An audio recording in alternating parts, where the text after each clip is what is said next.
Michael Madhusudan Dutta রচিত কবিতা কপোতাক্ষ নদ বাংলা সাহিত্যের এক অসাধারণ আবেগঘন কবিতা। নবম-দশম শ্রেণীর শিক্ষার্থীদের জন্য এই কবিতাটি গুরুত্বপূর্ণ, কারণ এখানে আমরা একজন কবির ব্যক্তিগত অনুভূতির ভেতর দিয়ে প্রবাস জীবনের যন্ত্রণা, জন্মভূমির টান এবং মানুষের সঙ্গে প্রকৃতির গভীর আত্মিক সম্পর্ক বুঝতে পারি। এই কবিতায় কপোতাক্ষ নদ শুধু একটি নদী নয়, এটি কবির শৈশব, স্মৃতি, মাতৃভূমি এবং নিজের পরিচয়ের প্রতীক হয়ে উঠেছে। কবিতার শুরুতেই কবি নদীকে সরাসরি সম্বোধন করে বলেন, সতত হে নদ, তুমি পড়ো মোর মনে। এখানে সতত শব্দটির ব্যবহার খুব গুরুত্বপূর্ণ। কবি একবার নয়, বারবার এই শব্দটি ব্যবহার করেছেন, যা বোঝায় এই স্মৃতি ক্ষণিকের নয়, এটি তার মনে স্থায়ীভাবে বসবাস করে। তিনি যত দূরেই থাকুন না কেন, নদীটি তার চিন্তার ভেতর অবিরাম প্রবাহিত হয়। এই অনুভূতিটি বিশেষ করে প্রবাসে থাকা মানুষের ক্ষেত্রে খুব বাস্তব। এরপর কবি বলেন, তিনি নির্জনে থাকলে, একা থাকলে আরও গভীরভাবে নদীর কথা ভাবেন। মানুষের মন যখন ব্যস্ত থাকে তখন অনেক কিছু চাপা পড়ে যায়, কিন্তু নির্জনতায় স্মৃতি আরও তীব্র হয়। কবির ক্ষেত্রেও তাই। একাকিত্ব তার মনে কপোতাক্ষ নদীর স্মৃতিকে আরও জীবন্ত করে তোলে। এরপর কবি একটি চমৎকার উপমা ব্যবহার করেছেন। তিনি বলেন, যেমন মানুষ গভীর রাতে ঘুমের মধ্যে স্বপ্নে কোনো অদ্ভুত মন্ত্রধ্বনি বা মায়াবী শব্দ শোনে, তেমনি তিনি কপোতাক্ষ নদীর কলকল ধ্বনি শুনতে পান। এখানে নদীর শব্দ বাস্তবে শোনা নয়, এটি কল্পনার সৃষ্টি। তবু এই কল্পিত শব্দ তার কানকে শান্ত করে। কবি নিজেই স্বীকার করেন এটি ভ্রান্তি, কিন্তু এই ভ্রান্তি তাকে মানসিক সান্ত্বনা দেয়। প্রবাসী মানুষের কাছে স্মৃতি অনেক সময় একমাত্র আশ্রয় হয়ে ওঠে। এরপর কবি বলেন, তিনি বহু দেশ ঘুরেছেন এবং বহু নদী দেখেছেন।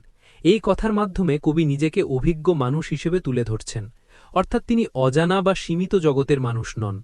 তবু তিনি প্রশ্ন করেন, এই স্নেহের তৃষ্ণা কোন নদীর জলে মিটবে? এই প্রশ্নের মধ্যেই কবিতার মূল বেদনা লুকিয়ে আছে। পৃথিবীর সব নদী দেখেও তার হৃদয়ের তৃষ্ণা মেটে না, কারণ সেই তৃষ্ণা প্রকৃতির নয়, তা স্মৃতি ও জন্মভূমির। এরপর কবি কপোতাক্ষ নদীকে এক অসাধারণ উপমার মাধ্যমে বর্ণনা করেছেন। তিনি নদীকে জন্মভূমির স্তন থেকে বের হওয়া দুধের স্রোতের সঙ্গে তুলনা করেছেন। এর অর্থ হল, এই নদী কবিকে শুধু জল দেয়নি, দিয়েছে জীবন, পরিচয় এবং মানসিক পুষ্টি। যেমন মায়ের দুধ সন্তানকে বাঁচিয়ে রাখে, তেমনি এই নদী কবির অস্তিত্বের সঙ্গে মিশে আছে। এখানে নদী ও মাতৃভূমি একাকার হয়ে গেছে। এরপর কবিতার আবেগ আরও গভীর হয়।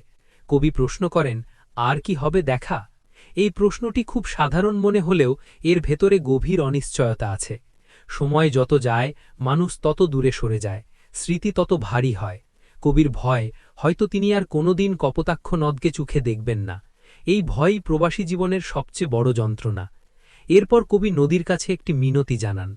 তিনি বলেন, নদী যেন নিজের জল রাজরূপী সাগরের হাতে তুলে দেয়।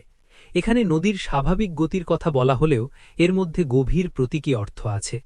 নদী যেমন শেষ পর্যন্ত সাগরে বিলীন হয়, তেমনি মানুষের জীবনও একদিন বৃহত্তর বাস্তবতায় মিশে যায়। কবি যেন নিজের ভাগ্যকেও নদীর ভাগ্যের সঙ্গে মিলিয়ে দেখছেন। এরপর কবি বলেন, নদী যেন তার নাম বঙ্গদেশের মানুষের কানে কানে গেয়ে যায়, অর্থাৎ কপোতাক্ষ নদ যেন বাংলার মানুষের স্মৃতিতে, কথায়, গানে বেঁচে থাকে। এখানে নদী হয়ে উঠেছে বাঙালির সাংস্কৃতিক পরিচয়ের অংশ। কবি চান না নদী হারিয়ে যাক, ভুলে যাওয়া হোক। কবিতার শেষের দিকে কবি নিজের অবস্থান পরিষ্কার করেন। তিনি বলেন, তিনি প্রবাসে থেকেও প্রেমভাবনায় ডুবে আছেন। এই প্রেম কোনো ব্যক্তিগত প্রেম নয়, এটি জন্মভূমির প্রতি প্রেম। তিনি বলেন, তিনি কপোতাক্ষ নদের নামই গ্রহণ করেছেন বাংলার সঙ্গীতে, অর্থাৎ তার কবিতা, তার সৃষ্টি, তার ভাষার ভেতর দিয়ে সেই নদী চিরকাল বেঁচে থাকবে।